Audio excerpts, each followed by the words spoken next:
चलेगा, प्रदीप भंडारी जी, आप जिसे डरा हुआ बता रहे हैं, उसी डरे हुए व्यक्ति ने 2024 में आप लोगों के दांत खट्टे किए हैं ना, अपने पीडीए फॉर्मूले को हिट बताया है ना, अपने 2024 की जीत के कॉन्फिडेंस को लेकर ही समाजवादी वाले आगे बढ़ रहे हैं।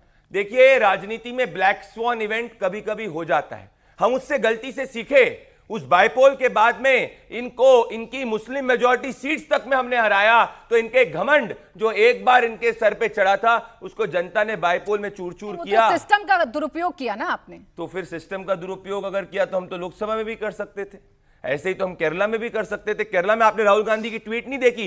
केसी वेणुगोपाल जी आपका बहुत बहुत धन्यवाद, वी सतीशन जी जो मुस्लिम लीग की पार्टी के लोग हैं उनका बहुत बहुत धन्यवाद। तो फिर हमने वहां पे क्यों नहीं किया? दरअसल दिक्कत ये प्राची जी, हम जनता की जो भी मैंडेट होता है उसको हाथ जोड़कर स्वीकारते हैं। ये लोग वोट बैंक वाले लोग हैं, इनकी समस्या ये है कि ये देश के अंदर अराजकता फैलाना चाहते हैं, क्योंकि ये लोकतांत्रिक रूप से सत्ता में नहीं आ रहे, इसीलिए कभी किसी दूसरी बी टीम को लाएंगे, कभी सी टीम को लाएंगे, पर अभी तक इन्होंने अपना विकास का एजेंडा। मैं आपसे पूछता हूं, उत्तर प्रदेश के अंदर अखिलेश यादव का युवा है, यहाँ पे एक बार बताइए अखिलेश यादव ने कभी कुछ बयान दिया हो कि उत्तर प्रदेश के लिए वो क्या करने वाले हैं?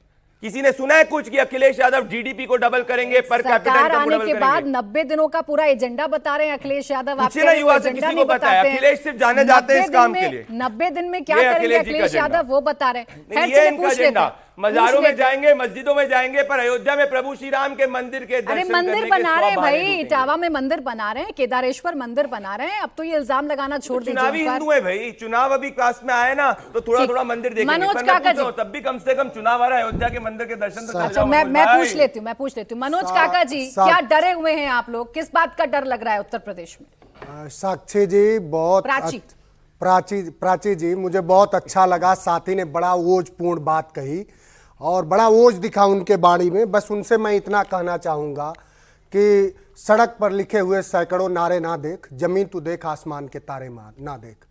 हम उसी उत्तर प्रदेश में रहते हैं। इन्होंने कहा कि कौन डरा हुआ है, योगी आदित्यनाथ का जो सवाल है, और मुझे खुशी है प्राची कि आपने हमारे नेता का जो विमर्श था उसको आपने उठाया। दुनिया का सबसे बेहतरीन मंदिर देवाधिदेव भगवान भोलेनाथ का केदारेश्वर मंदिर बन रहा है, और वो जो शिव शक्ति रेखा है धरती की उस पर बन रहा है। और आपको भी, आप सबको आमंत्रित हम कर रहे हैं कि आप आइए, देवाधिदेव का दर्शन करिए। और मर्यादा पुरुषोत्तम भगवान राम के बारे में तो हमने, आपने सबने सुना है कि हम में तुम में खड़क खम में घट घट व्यापी राम है। तो हमको मर्यादा पुरुषोत्तम राम का आदर्श भी पता है, उनकी मर्यादा भी पता है। लेकिन उन लोगों से सवाल जरूर किया जाएगा कि मर्यादा पुरुषोत्तम भगवान राम का नाम लेकर के और आप मर्यादा पुरुषोत्तम भगवान राम के चंदे से चोरी कर लेंगे। सवाल आया इलेक्शन का कि ये इलेक्शन कितना फेयर होता है।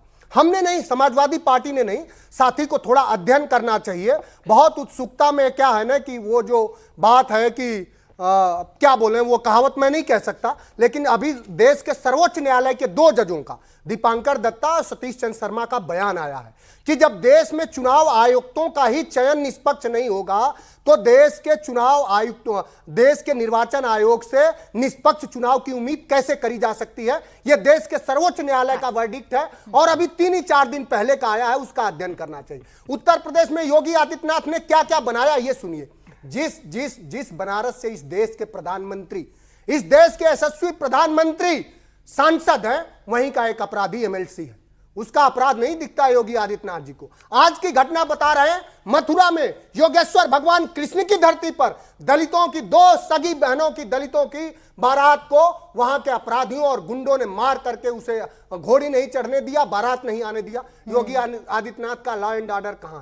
उत्तर प्रदेश में 2 बजे रात में हाथरस में बेटी जला दी गई। यहीं आपके बगल मेरठ में एक दलित बेटी का अपहरण किया गया और उसकी मां की हत्या कर ली गई। अभी कुछ ही दिन पहले गाजीपुर में एक विश्वकर्मा समाज के बेटी के साथ क्या हुआ, और कितना अच्छा दिन आया है। ये हमने सबने, जो आपके दर्शक बैठे हैं, जो माताएं बहनें बैठी हैं, क्या ये नहीं देख पा रही होंगी? अब 55 रुपया का डीजल पेट्रोल से अच्छा दिन नहीं था, अब 100 रुपया से अच्छा दिन है। तो मैंने यही कहा कि अखिलेश यादव जी को उत्तर प्रदेश में सिर्फ समस्या ही समस्या नजर आती है। योगी आदित्यनाथ समाधान की बात करते हैं। आपने मंदिर का जिक्र किया, अच्छी बात है, आप महादेव का मंदिर बना रहे हैं, लेकिन राम जी से क्या बैर है? जाइए ना, राम जी के दर पर भी जाकर मत्था टेक आइए।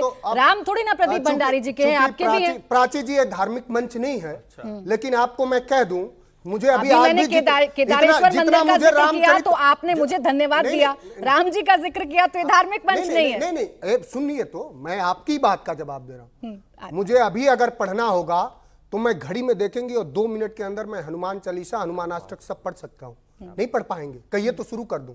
नहीं पढ़ पाएंगे साथी, ये समझिए। मुझे सारी चौपाइयां सुंदर कांड से लेके बाल कांड की याद होंगी, लेकिन राम का आदर्श यही है कि परहित सरिस धर्म नहीं भाई, पर पीड़ा सम नहीं अदमाई।